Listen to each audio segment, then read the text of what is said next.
2023년 11월 감사의 기쁨을 나누는 교회라는 다짐으로 여러 말씀을 함께 나누었는데요. 11월의 마지막 주일을 맞이하면서 오늘은 시편 104편의 말씀 함께 묵상하겠습니다. 여러분 104편을 읽어보신 적이 아마 있으실 거예요. 시편 104편은요. 하나님의 창조에 대한 찬양의 시다라고 하는 점에서 참 특별한 시라고 많은 분들이 고백하고 있습니다. 우리가 다 읽지는 않았지만 시편 104편 1절로 9절까지의 말씀을 쭉 보면요. 하늘을 펴시고 물의 경계를 정하신 하나님, 그리고 땅의 기초를 놓으신 하나님의 사역에 대한 여러 묘사들이 나오고 있는데요. 온 세상을 창조하신 하나님을 묵상하며 찬양의 시를 시작하고 있는 시가 바로 시편 104편의 시라고 볼 수가 있습니다. 그래서 시편 104편은요, 여러 면에서 아주 의미가 있는 시다라고 우리가 얘기할 수 있을 것 같은데요. 하나님의 창조는요, 모든 찬양과 감사의 기초가 된다는 사실을 알려주고 있기 때문입니다. 지난 목요일이 추수감사절이었는데요. 한 해 동안 인도하신 하나님의 손길, 그리고 여러 가지 은혜에 대한 감사한 마음으로 아마 여러분들 감사가 풍성한 그러한 한 주를 보내셨을 것입니다. 그런데 우리는 우리의 삶 가운데 일어난 어떤 일들에 대해서만 감사할 때가 많습니다. 가정이 화목하고, 직장에서 잘 풀리고, 사업이 번창하고, 학업에 뚜렷한 성과가 있을 때, 그런 것들만이 감사의 이유와 조건이 되고 있다는 것이죠. 물론 그러한 것들에 대한 감사가 틀렸다는 것이 아닙니다. 잘못되었다는 것이 아니죠. 하지만 우리가 찬양하고 감사해야 하는 가장 기본적인 이유는요, 하나님께서 모든 것을 창조하셨기 때문입니다. 여러분, 하나님께서 창조하신 이 세계를 보며 마음을 다해 감사해 보신 적이 있으신가요? 우리가 살아가는 이 공간, 내가 발을 딛고 서 있는 이 땅, 높고 푸른 하늘과 그 가운데 반짝이는 해, 달, 별을 보면서, 캘리포니아 하면은 바다가 유명한데 시원한 바다와 바람 때문에 하나님께 감사해 본 적이 있었는지 한번 생각해 보시기 바랍니다. 시편 104편을 쓴 시인은요, 이러한 자연 만물, 하나님의 창조를 보며 찬양하고 감사할 수 있어야 한다는 그러한 권면을 우리에게 오늘 들려주고 있는 것입니다. 창세기 1장의 기록과 같이 하나님께서는 정말 특별하게 우리가 살아가는 이 세상을 창조하셨습니다. 이 특별한 세계에 대한 감사야말로 우리가 잊지 말아야 할 기본적인 감사라는 사실을 오늘 시편 104편은 알려주고 있다는 것이죠.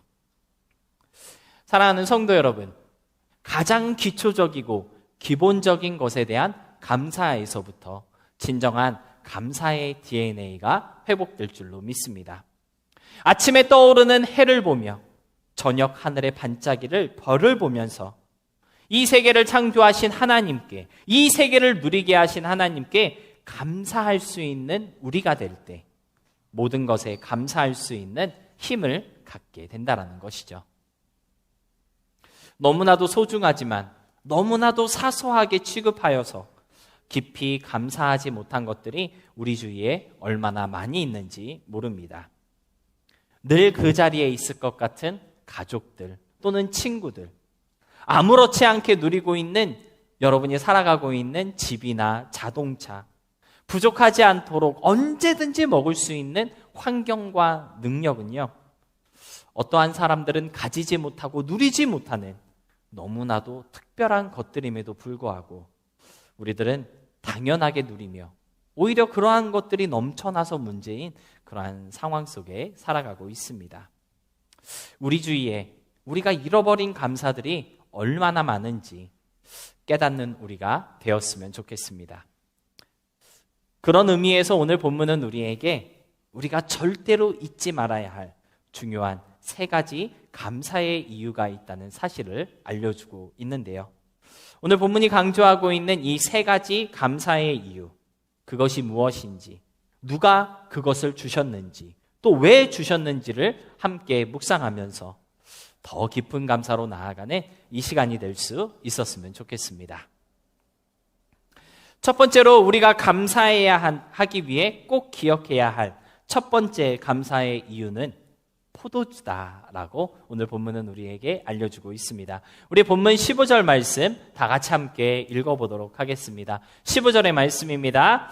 사람의 마음을 기쁘게 하는 포도주와 사람의 얼굴을 윤택하게 하는 기름과 사람의 마음을 힘있게 하는 양식을 주셨도다. 여러분, 본문 15절은 하나님께서 우리에게 주신 세 가지가 있다라고 기록하고 있습니다. 그중 첫 번째는 무엇입니까? 사람의 마음을 기쁘게 하는 포도주라고 말씀하고 있습니다. 시편 기자는요, 포도주를 주신 하나님께 감사하라라고 말씀하고 있는데요. 이 포도주는 사람의 마음을 기쁘게 한다고 시인은 노래하고 있습니다. 이 재밌는 것은요, 이 마음으로 번역된 레바브라고 하는 원어는요, 이 잠언서에 보니까 크게 두 가지 특징을 가지고 있다라고 말씀하고 있는데요. 잠언서에서 말씀하고 있는 레바브의 특징 첫 번째는 무엇입니까? 하나님의 말씀이 머무는 자리라는 것입니다. 레바브, 우리의 마음은요, 하나님의 말씀이 머무는 자리라는 것이죠.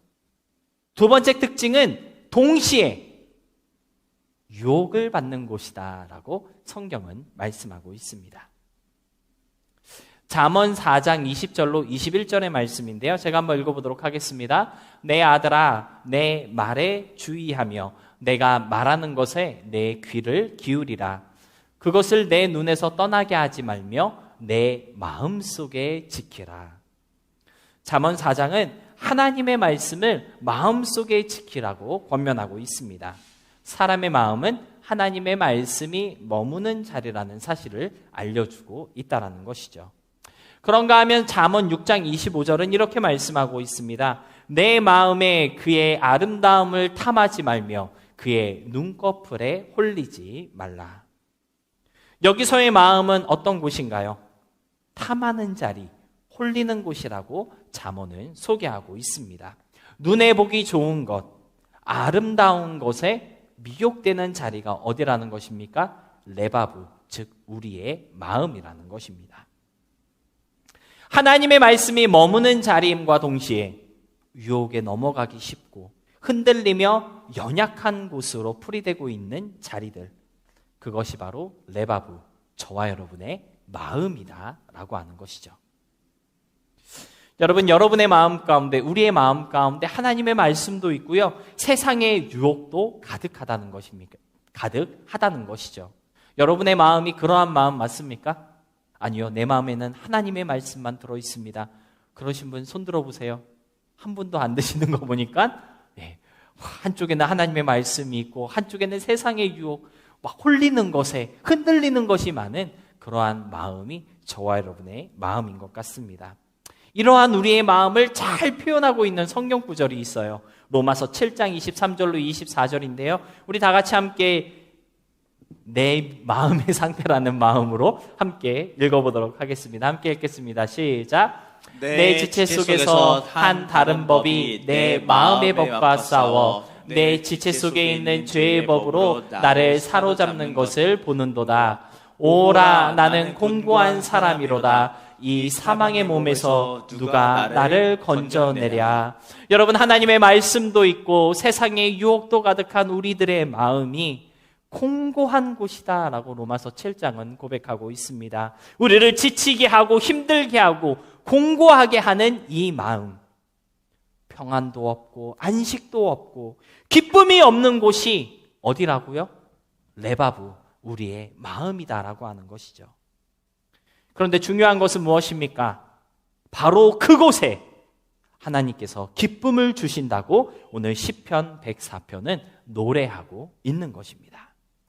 지금 여러분의 마음이 괴롭고 아프고 쓴맛 나는 마음이라면, 유혹에 쉽게 넘어가고 흔들리는 그러한 마음이라면 마음에 기쁨을 주시는 하나님을 바라보시기 바랍니다. 하나님께서 여러분의 마음속에 기쁨을 주시고 공고함 대신에 평안과 안식을 주실 줄로 믿습니다. 그런데 어떻게 우리의 마음에 기쁨을 주시고 또 평안과 안식을 주신다고 성경은 말씀하고 있습니까? 포도주를 주심으로 기쁨을 주신다라고 성경은 기록하고 있습니다. 이 캘리포니아는 와이너리가 참 많아서 포도주가 유명한 곳인데요. 그래서 캘리포니아 사시는 분들이 다 해피한가 봅니다. 그렇죠? 그런 포도주는 아니라는 것을 여러분이 잘 알고 계신 것 같습니다. 여러분, 하나님께서 포도주를 주심으로 기쁨을 주신다라고 오늘 성경은 말씀하고 있는데요. 그렇다면 이 포도주는 과연 무엇일까요? 우리의 마음 가운데 기쁨을 주시는 하나님이 주신 포도주는 과연 어떤 것일까요? 여러분, 신약 성경에서는 포도주를 무엇으로 비유하고 있습니까? 예수 그리스도의 언약의 피로 포도주를 자주 인용하고 있는 것을 우리는 이해하고 있습니다. 우리가 지지난주에 성찬식을 함께 나누었는데요. 성찬식을 나누며 이 포도주의 의미가 무엇인지, 주님께서 흘리신 보혈의 피라는 사실 우리 함께 다시 한번 되새기지 않았습니까? 신약 성경에서 포도주는요, 예수님의 피를 의미하고요. 무엇보다 예수님 그 자체를 말씀하시는 것도 우리가 여러 군데서 목격할 수 있습니다. 즉, 하나님께서 우리의 마음에 기쁨을 주시기 위해서 주시는 포도주는 술을 말하는 것이 아니고요. 예수님을 상징하는 것이라고 우리는 이해할 수 있다는 것입니다. 사랑하는 성도 여러분, 아프고 괴롭고 힘든 그 마음 속에 예수님이 오신다면 여러분의 삶 가운데 기쁨이 넘치게 될 줄로 믿습니다. 평안을 회복하게 될 줄로 믿습니다. 앞에서 우리는 로마서 7장에 기록된 괴로운 마음의 상태에 대해서 함께 읽었었는데요. 그런데 바로 이어지는 로마서 8장은 이렇게 기록하고 있습니다. 로마서 8장 1절로 2절의 말씀입니다. 그러므로 이제 그리스도 예수 안에 있는 자에게는 결코 정죄함이 없나니 이는 그리스도 예수 안에 있는 생명의 성령의 법이 죄와 사망의 법에서 너를 해방하였습니다. 여러분, 예수 안에는 무엇이 있습니까? 생명의 법이 있다라는 것이죠. 이 생명의 법은 모든 죄와 사망의 법을 이긴다고 로마서 8장은 선포하고 있는데요.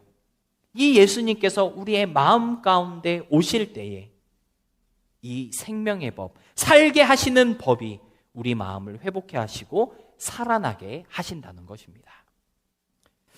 사랑하는 성도 여러분, 감사절의 감사가 우리 인생의 감사가 되어야 하는 이유는 무엇인가요? 하나님께서 예수님을 보내심으로 우리를 모든 비참함과 괴로움에서, 우리를 모든 아픔에서 구원하셨기 때문입니다. 이 사실을 잊지 않고 기억하는 하나님이 주신 거룩한 포도주가 넘쳐나는 저와 여러분의 삶이 되었으면 좋겠습니다. 오늘 본문에서 말씀하고 있는 두 번째 감사의 이유는요, 바로 기름입니다. 본문 15절은 사람의 얼굴을 윤택하게 하는 기름을 주신 하나님을 찬양하고 있는데요. 여러분, 얼굴을 윤택하게 하셨다라는 말씀, 어떠한 뜻일까요? 좋은 것을 많이 바르고 스킨케어를 잘 발라서 얼굴에서 빛이 난다라는 뜻일까요? 우리 동건이가 조금 얼굴이 까마잡잡한데 스킨케어가 필요한 것 같습니다. 얼굴을 윤택하게 하셨다라는 것은 어떠한 뜻일까요? 이것은 아마도 우리의 삶을 빛나게 하시고 또 우리의 삶을 풍요롭게 하셨다라는 의미라고 우리는 이해할 수 있을 것 같습니다. 여러분, 여러분의 인생이 빛나는 인생, 풍요로운 삶이라는 사실을 믿으십니까? 아멘. 하나님으로 인해 그러한 삶을 살고 계신가요? 네, 몇 분만 아멘 하시는데 그러한 삶을 살아가시는 줄로 믿습니다. 그것이 바로 우리가 하나님께 감사해야 하는 이유다라고 하는 것이죠. 그런데 여러분, 빛나고 풍요로운 삶이라는 것이 모든 면에서 부족하지 않고 늘 풍족하며 문제없는 인생이라는 뜻은 아닌 것 같습니다. 오히려 어둠 가운데 더 환하게 빛나는 빛처럼 어떠한 상황 속에서도 빛을 잃어버리지 않게 하시는 은혜를 말씀하시는 것이다라고 이해하는 것이 더 성경적일 것 같은데요. 우리가 힘들 수도 있고 또 연약할 수 있어도 넘어지고 아프고 괴로울 수 있어도 그로 인해 어두워지거나 또는 실패하거나 죽어가는 삶이 되게 하신 것이 아니라 그럼에도 불구하고 빛이 나는 인생, 승리하는 인생, 살맛 나는 인생이 되게 하셨다라고 하는 것이 얼굴을 윤택하게 하셨다라는 말씀의 의미라고 우리는 이해할 수 있겠습니다. 그런데 중요한 것이 무엇입니까? 하나님께서 기름을 주심으로써 우리의 삶을 윤택하게 하셨다는 것입니다. 그래서 이 기름으로 인해 하나님께 감사해야 한다고 시편 104편은 말씀하고 있는 것인데요. 그렇다면 우리를 빛나게 하시고 모든 면에서 특출나게 하시는 하나님의 기름은 과연 무엇일까요? 성경에서 기름은요, 사실 여러 가지로 해석될 수 있습니다. 하나님의 특별하신 인도하심이나 또는 보호하심으로도 해석되기도 하고요. 또 하나님의 특별한 부르심으로도 이해되고 있는 그러한 어떤 상징적인 것이 바로 기름입니다. 특별히 신약 성경에서 이 기름은요, 무엇으로 자주 등장하고 있을까요? 성령 하나님을 의미하는 그러한 물건으로 이 기름이 자주 인용되고 있는 것을 우리는 발견할 수 있는데요. 누가복음 4장 18절 말씀 보니까요, 이런 말씀이 있습니다. 주의 성령이 내게 임하셨으니 이는 가난한 자에게 복음을 전하게 하시려고 내게 기름을 부으시고 나를 보내사 포로된 자에게 자유를, 눈먼 자에게 다시 보게 함을 전파하며 눌린 자를 자유롭게 하였다. 누가복음 4장 18절은 이렇게 말씀하시면서 기름을 부으신 하나님, 즉 성령을 보내신 하나님에 대해서 말씀하고 있습니다. 뿐만 아니라 고린도후서 1장 21절로 22절은 이렇게 말씀하고 있는데요. 우리에게 기름 부으신 하나님에 대해서 이렇게 증거하고 있습니다. 우리를 너희와 함께 그리스도 안에서 굳건하게 하시고 우리에게 기름을 부으신 이는 하나님이시니 그가 또한 우리에게 인치시고 보증으로 우리 마음에 성령을 주셨느니라. 여러분, 누가복음 4장 18절과 고린도후서 1장 21절로 22절의 말씀을 볼 때 기름 부으심이라는 것은요, 하나님의 성령 하나님과 관련되어 있다는 것을 우리가 알 수 있고요. 따라서 우리를 윤택하게 하시는 하나님의 기름은 곧 성령을 가리키는 것이라고 이해할 수 있을 것 같습니다. 기억해야 할 것은 무엇입니까? 하나님께서 저와 여러분의 삶이 빛나는 삶, 어둠 가운데서도 살아나고 일어나는 삶이 되게 하시기 위해서 무엇을 주셨다는 것이죠? 성령을 주셨다는 것입니다. 그래서 고린도전서 12장 27절은요, 고린도전서 12장 7절은 성령을 우리에게 주신 이유에 대해서 우리의 유익함을 위해서다라고 그렇게 말씀하고 있는데요. 하나님께서 우리에게 성령을 주심으로 우리의 인생에 유익함을 더하시고 특별하고 뭔가 다른 삶을 살아가도록 인도하셨다라고 하는 것입니다.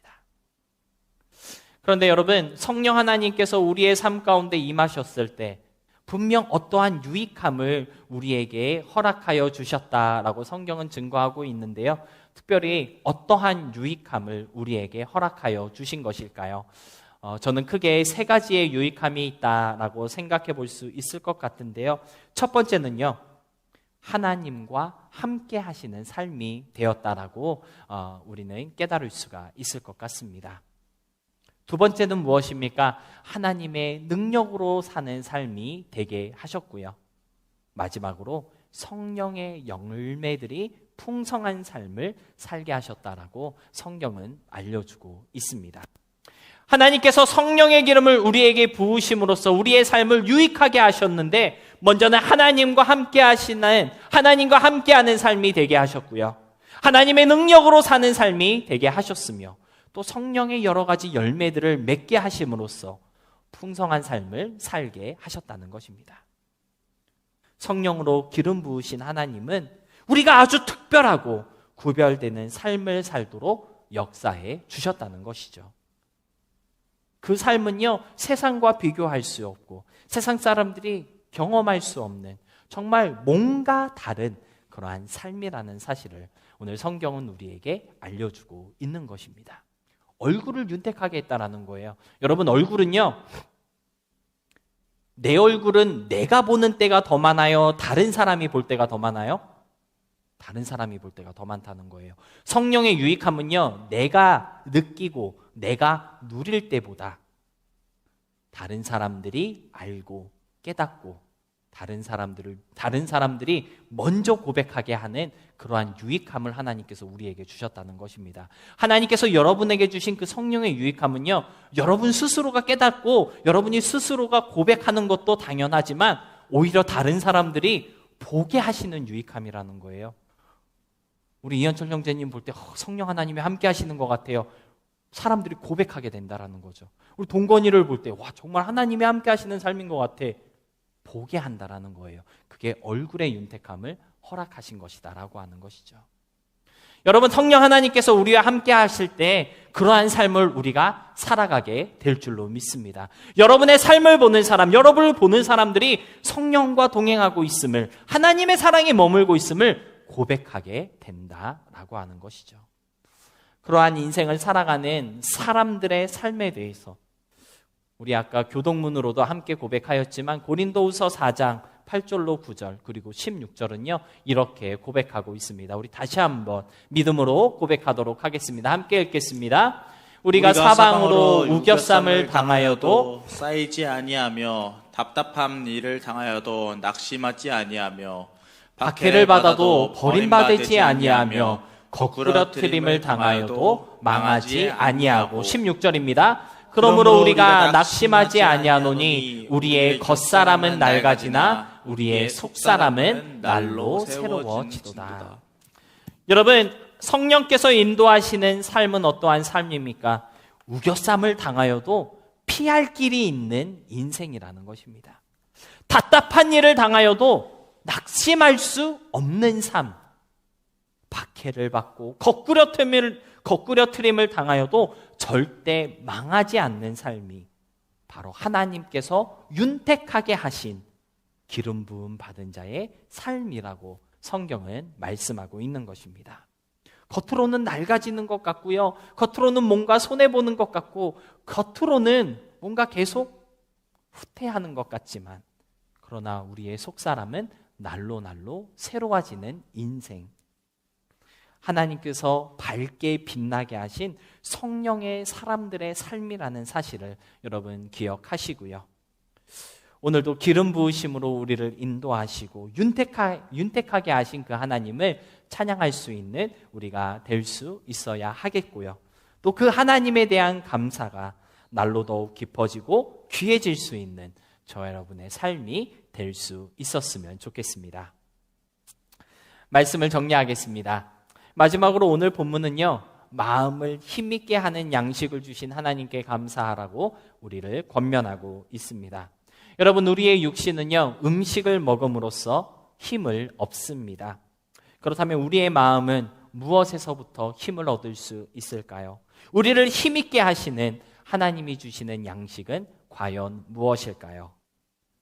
신명기 8장 3절은 이렇게 고백하고 있습니다. 너를 낮추시며 너를 줄이게 하시고 또 너도 알지 못하며 내 조상들도 알지 못하던 만나를 내게 먹이신 것은 사람이 떡으로만 사는 것이 아니요 여호와의 입에서 나오는 모든 말씀으로 사는 줄을 내가 알게 하려 하심이니라. 여러분, 하나님이 우리에게 주시는 마음의 양식은 바로 하나님의 말씀이라고 신명기는 우리에게 알려주고 있습니다. 이 말씀으로 우리를 살게 하시고 힘있게 하신다라고 시인은 노래하고 있다라고 하는 것이죠. 흥미로운 사실은 무엇입니까? 힘있게 하셨다라는 이 말의 원어적 의미를 살펴보니까요, 폭풍, 돌진하다, 그러한 뜻을 가지고 있는 단어이었습니다. 무슨 뜻입니까? 하나님의 말씀은 저와 여러분의 마음속에 폭풍 같은 힘, 거침없는 능력이 되신다고 성경은 알려주고 있다라고 하는 것이죠. 여러분의 삶을 가로막는 어떠한 것들이 있습니까? 폭풍 같은 힘을 가진 하나님의 말씀으로 돌파할 수 있다고 시인은 찬양하고 있는 것입니다. 여러분을 넘어뜨리고 힘들게 하는 것들이 있습니까? 거침없이 돌파하고 승리하는 힘이 하나님의 말씀 가운데 있다는 사실을 여러분 기억하시기를 부탁드립니다. 이러한 말씀으로 우리의 마음을 힘있게 하시는 하나님께 감사하라, 찬양하라, 오늘 시인은 우리에게 권면하고 있는 것입니다. 포도주 되시는 예수님, 기름처럼 역사하시는 성령님, 그리고 모든 것을 이기는 강력한 힘이 되시는 하나님의 말씀. 감사의 달 11월은 다 지나고 감사절 시즌은 마무리되고 있지만 그가 주시는 이 세 가지를 공급하시는 하나님의 역사는 끝이 없고 또 한이 없다는 사실 여러분 기억하셨으면 좋겠습니다.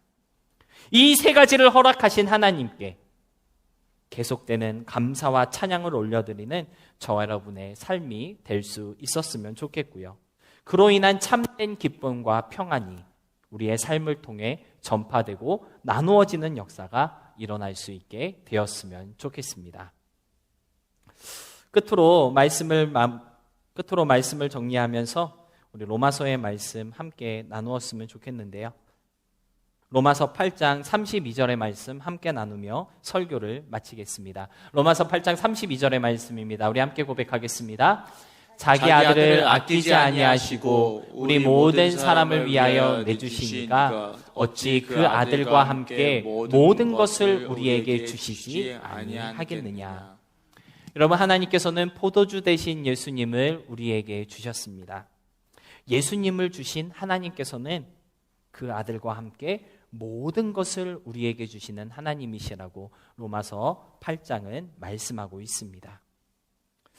포도주 대신 예수님을 받으신 여러분, 성령의 기름 부으심을 경험하신 성도 여러분, 하나님의 말씀으로 날마다 공급받으시는 여러분 모두에게 하나님께서 주시지 못할 것이 없고요, 아끼는 것이 없으시다는 사실 여러분 기억하시면서 풍성하신 하나님의 그 크고 놀라운 사랑 안에서 더 크고 놀라운 감사와 찬양의 제목들이 계속해서 고백되는 우리 모두의 삶이 될 수 있기를 주님의 이름으로 소망하며 축복합니다.